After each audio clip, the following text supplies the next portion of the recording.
فضیل نے عمارہ بن قعقاع سے، انہوں نے ابو ذرہ سے، انہوں نے حضرت ابو ہریرہ رضی اللہ عنہ سے روایت کی، کہا ایک شخص نے پوچھا، اللہ کے رسول، لوگوں میں سے میری طرف سے حسن معاشرت کا سب سے زیادہ حقدار کون ہے؟ آپ صلی اللہ علیہ وآلہ وسلم نے فرمایا، تمہاری ماں، پھر تمہاری ماں، پھر تمہاری ماں، پھر تمہارا باپ، پھر جو تمہارا زیادہ قریبی رشتہ دار ہو، پھر جو اس کے بعد تمہارا قریبی ہو، اسی ترتیب سے آگے حقدار بنیں گے۔ حضرت عبداللہ بن عمر رضی اللہ عنہ نے بیان کیا کہ ایک شخص نے نبی پاک صلی اللہ علیہ وآلہ وسلم کی خدمت میں حاضر ہو کر عرض کی، میں آپ صلی اللہ علیہ وآلہ وسلم سے ہجرت اور جہاد پر بیعت کرتا ہوں اور اللہ تعالیٰ سے اس کا اجر طلب کرتا ہوں۔ آپ صلی اللہ علیہ وآلہ وسلم نے فرمایا، کیا تمہارے والدین میں سے کوئی ایک زندہ ہے؟ اس نے کہا، جی ہاں، بلکہ دونوں زندہ ہیں۔ آپ صلی اللہ علیہ وآلہ وسلم نے فرمایا، تم اللہ سے اجر کے طالب ہو؟ اس نے کہا، جی ہاں۔ آپ صلی اللہ علیہ وآلہ وسلم نے فرمایا، اپنے والدین کے پاس جاؤ اور اچھے برتاؤ سے ان کے ساتھ رہو۔ ابو عوانہ نے سہیل سے، انہوں نے اپنے والد ابو صالح سے، انہوں نے حضرت ابو ہریرہ رضی اللہ عنہ سے، انہوں نے نبی کریم صلی اللہ علیہ وآلہ وسلم سے روایت کی کہ آپ صلی اللہ علیہ وآلہ وسلم نے فرمایا، اس شخص کی ناک خاک آلود ہوگی، وہ ناکام اور ذلیل ہو گیا۔ پھر اس کی ناک خاک آلود ہو گئی، پھر اس کی ناک خاک آلود ہو گئی۔ پوچھا گیا، اللہ کے رسول، وہ کون شخص ہے؟ آپ صلی اللہ علیہ وآلہ وسلم نے فرمایا، جس نے اپنے ماں باپ یا ان میں سے کسی ایک کو یا دونوں کو بڑھاپے میں پایا تو ان کی خدمت کر کے جنت میں داخل نہ ہوا۔ حضرت ابو ہریرہ رضی اللہ عنہ سے روایت ہے کہ ایک شخص نے عرض کی، اللہ کے رسول، میرے بعض رشتہ دار ہیں، میں ان سے تعلق جوڑتا ہوں اور وہ مجھ سے تعلق توڑتے ہیں۔ میں ان کے ساتھ نیکی کرتا ہوں اور وہ میرے ساتھ برائی کرتے ہیں۔ میں بردباری کے ساتھ ان سے درگزر کرتا ہوں اور وہ میرے ساتھ جہالت کا سلوک کرتے ہیں۔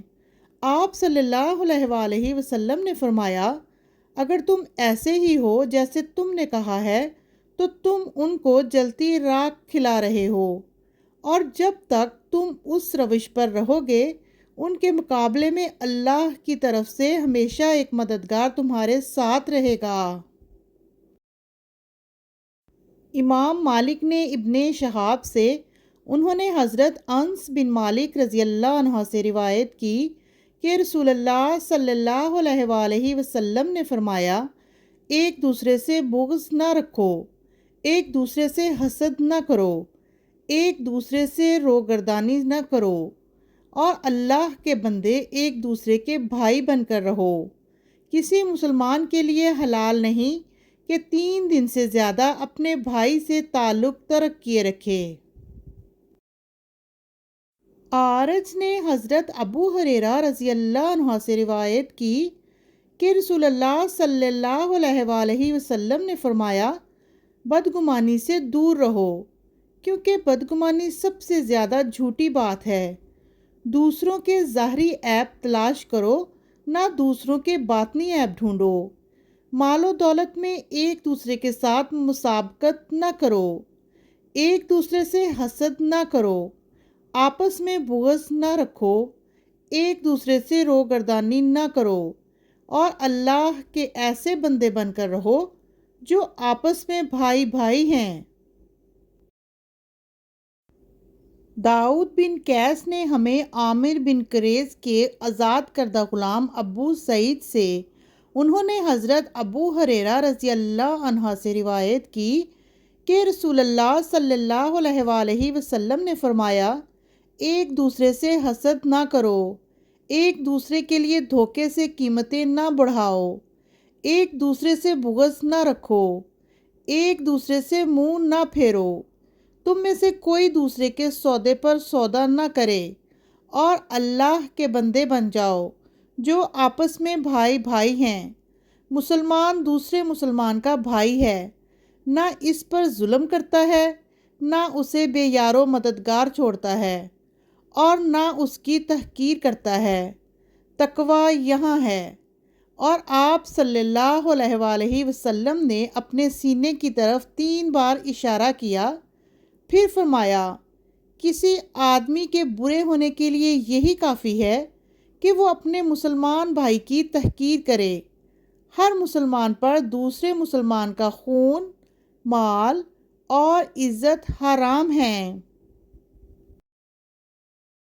امام مالک بن انس نے سہیل بن ابی صالح سے، انہوں نے اپنے والد سے، انہوں نے حضرت ابو ہریرہ رضی اللہ عنہ سے روایت کی کہ رسول اللہ صلی اللہ علیہ وآلہ وسلم نے فرمایا، پیر اور جمعرات کے دن جنت کے دروازے کھول دیے جاتے ہیں، اور ہر اس بندے کی مغفرت کر دی جاتی ہے جو اللہ تعالیٰ کے ساتھ کسی کو شریک نہیں بناتا، اس بندے کے سوا جس کی اپنے بھائی کے ساتھ عداوت ہو۔